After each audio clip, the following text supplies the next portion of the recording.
Okay, hi guys, and welcome to another video. It's been a while since my last update. It's been an eventful November, but before you know it, now it's December. Today, I just want to indulge in some humanitarian rant and celebrate the beauty of civilized and rational minds. So, without further ado, let's dive into today's rant.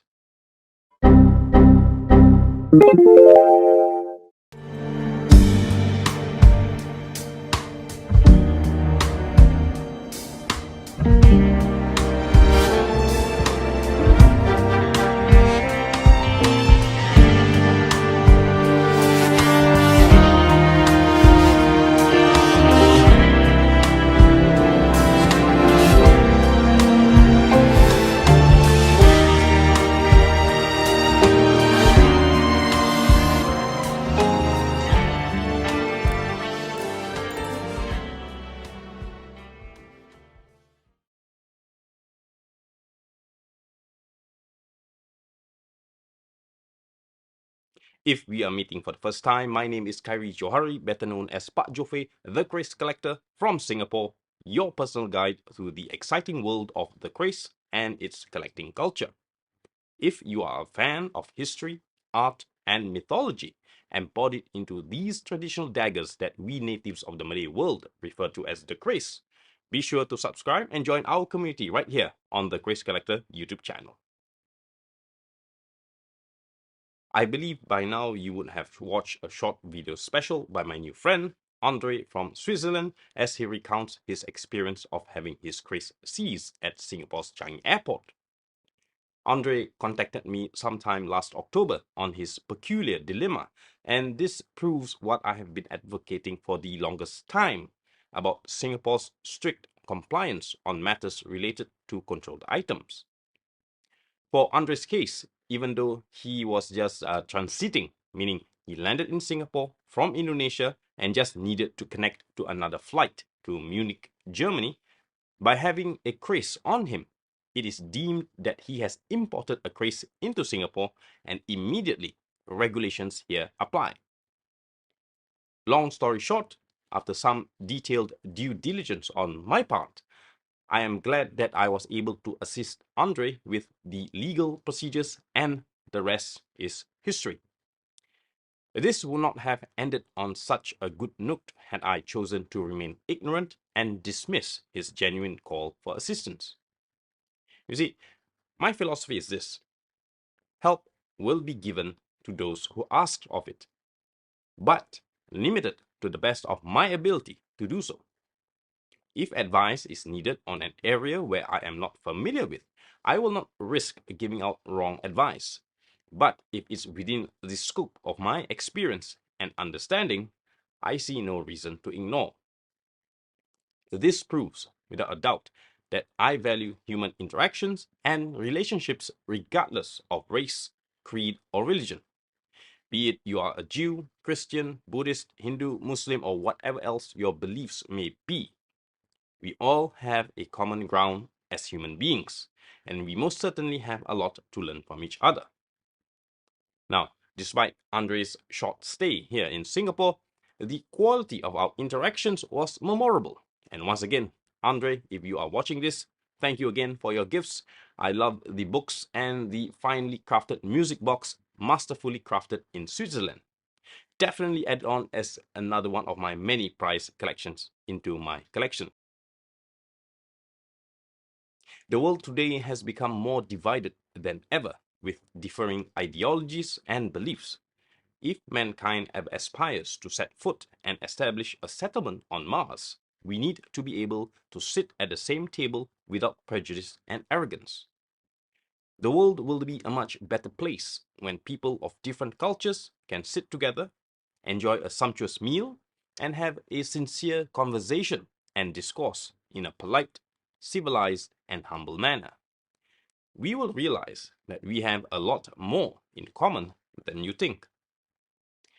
As of the time of this recording, we are at day 65 since October 7th, and it would appear to me that we are nowhere near a peaceful resolution and permanent ceasefire against what is now becoming more apparent. Well, to me anyway, against civilian population. I have been following up on updates since October 7th through both mainstream media, alternative social media platforms, and direct updates from the ground, both in Palestine and Israel. Yes, I do have Palestinian and Israeli friends. It is far too simplistic to be taking sides on this complex geopolitical issue. To remain objective, I rather take an unbiased understanding of the current conflict, where I accept all facts and arguments from both sides, without any emotions attached, and then objectively address what is most likely to be the best route towards the restoration of peace between the native of Palestine and the non-native Israelis. Both sides have the right to claim themselves as victims and accusing the other as the aggressor. But mounting evidence since October 7th somewhat is stacking up, pointing to who the real victims are and who are the real aggressors. To have one side or the other completely wiped out is not the solution to even consider if there is an ounce of humanity in you. I stand with being humane. All life is precious. The value of an Israeli's life does not outweigh that of the Palestinians. There is no difference in how much it is worth, not even by a metric gram. It is too simplistic a conclusion to reach a statement of condemnation for Hamas or even for Israel. In any conflict, leaders play a pivotal role in charting the course for their people. To simply conclude that the events of October 7th is worth condemning, without a doubt and without hesitation, I wholeheartedly agree. That event should be condemned for the sheer number of casualties involved. It is unacceptable that such a scale of death and destruction was allowed to take place. But to immediately lay accusation and condemn Hamas for it alone, I take issue with that. The whole thing just doesn't sit right with me. There seems to be something deep down in my heart that cautions me from taking such a presumptuous stand. Events leading up to October 7th should be taken into account, and also geopolitical developments in the Middle East. There is more at play here. I do not condemn Hamas insurgents for the tragic events of October 7th. I condemn leaders from Hamas and Israel who failed to manage the peace for both Palestinian and Israeli citizens. Both sides have blood on their hands. I still cannot wrap my head around this strange fact that Hamas have underground tunnels and bunkers to hide away their troops and hostages away from the missile bombardment while they allowed their civilians to face the full wrath of Israeli missile strikes. In a way, this would seem apparent that Hamas is using civilians as human shields. If Hamas is what it claims to be, the leaders of the Palestinian people, then they have the responsibility to ensure the safety and welfare of their community. Why was this not done? We should question that. Israel, specifically those who stand with Zionism and are responsible for the systematic displacement of Palestinian civilians, you are not free from fault either. Your flawed perception is just paving the way for further opposition from your clear dispense of cruelty and inhumane behavior and actions. In my view, if both sides believe so firmly in their respective struggle, find a date, time, and no man's land. Assemble your troops and declare a battle to the death. Two armies wants to fight it out? Be my guest. I couldn't care less. Honestly, just leave your civilians out of your war. That is the responsible thing to do right now. From what is evident, both sides now don't seem to have a care for their civilians, let alone for democracy. Islam advocates peace, collaboration, cooperation, and coexistence. It is very disturbing that this conflict is being used by some irresponsible content creators who are creating edited contents to rile up sentiments of hate and mistrust towards non-Muslims and between countries. It is very dangerous a route towards radical extremist belief based on false propaganda and fitna. It is already bad enough that Israel and their fellow Zionist acolytes and followers are churning out false narratives and content in their campaign to dehumanize not only the Palestinians, but all who stand together with them as well. Now, why would you, specifically those churning out content with anti-Israeli and anti-Semitic messaging, follow suit? It makes you no different than them, doesn't it? Now, recently, our minister, Mr. K. Shanmugam, highlighted that there has been an increase in anti-Singapore sentiments, and there's even been calls to make Singapore a target for rocket and missile attacks. As a Muslim and as a Malay, I condemn such calls. If that day were to come, and if such attacks were to happen, those responsible are no different than the Zionist cowards from Israel who target civilians from afar. And for sure, that is not what Islam teaches us. The way forward to progress and prosper together is through peace, respect, humility, and collaboration. There is no profit in war, unless your sole economy and lifeline is based on sales of arms and munitions. Then you would not like to see peace. Only a depraved lunatic, an enemy to humanity, will take such a position. So once again, shame on those who made such calls against my country. I am a student of media and journalism, and one learning point from an article I read many years ago: to be a credible media, one has to be responsible. Reports and conclusions need to be non-biased, free from emotions, personal and religious prejudices. At the same time, when consuming media, one must adopt a critical approach to discern the manner of reporting. Mainstream media today appears to have lost its credibility amongst the Gen Zs for the fact that the speed and manner of narratives presented are being displaced by trending news and shares through social media in real time, which, if left unchecked, could sway public opinion. Having said that, social media platforms too have the responsibility to be impartial and neutral. Else, it will be perceived as being a proponent to spread a specific narrative for specific factions.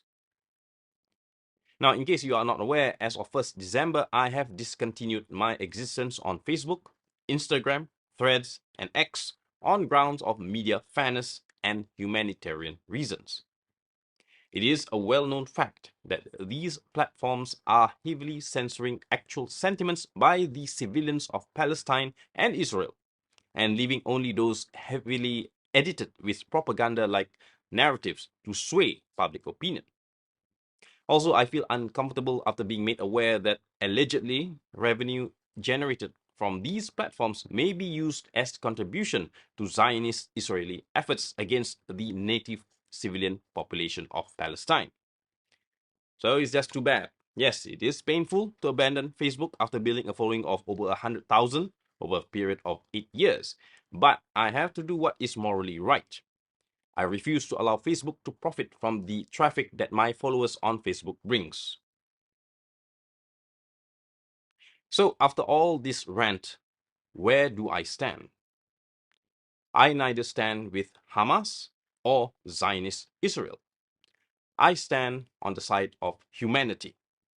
I stand with the civilian population of Palestine, the men, women, and children of Palestine who are made to suffer unspeakable horrors on behalf of men who claims to be fighting for their safety and freedom, yet, strangely, are rarely seen amongst the civilians during this period of brutal and catastrophic humanitarian disaster.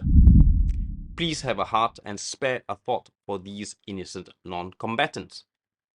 My heart has been rendered speechless by the extent of devastation, destruction, and injustice on unarmed civilians and children.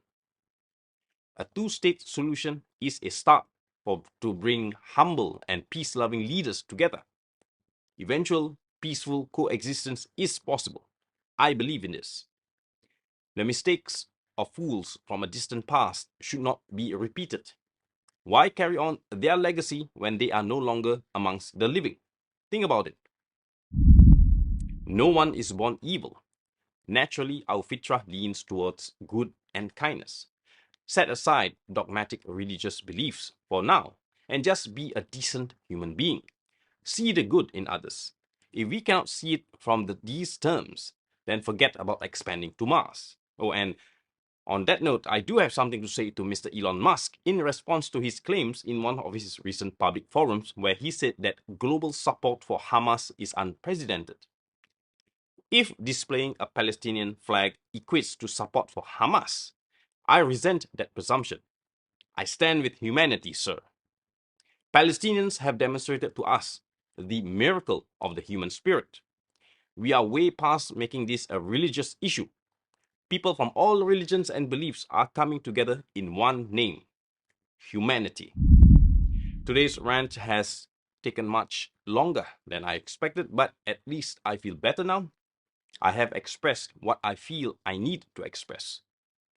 I know this is an uncomfortable discourse, but it is what it is. The world bear witness to tyranny, oppression, and justice. I am not taking any sides with any specific position represented by those involved. I just want a permanent ceasefire and peaceful resolution to this conflict. I have done my best to word it as politely as I can, doing my very best to not let emotions sway me from being objective and rational. These are my views alone, and I don't speak on behalf of any communities. Stop the killings of innocent civilians and let justice prevail by presenting those responsible to the International Court of Justice. Let not the actions of a few bad people who claims to represent their communities cause us to unfairly stereotype their entire community as evil and inhumane. In my next video, I will be discussing on another interesting topic. We will be discussing on the evidence that will counter a hypothesis that the kris was never used in war. Stay tuned for that. Meanwhile, if you need a refresher on other kris related topics, be sure to check out my other videos here. I'll see you there.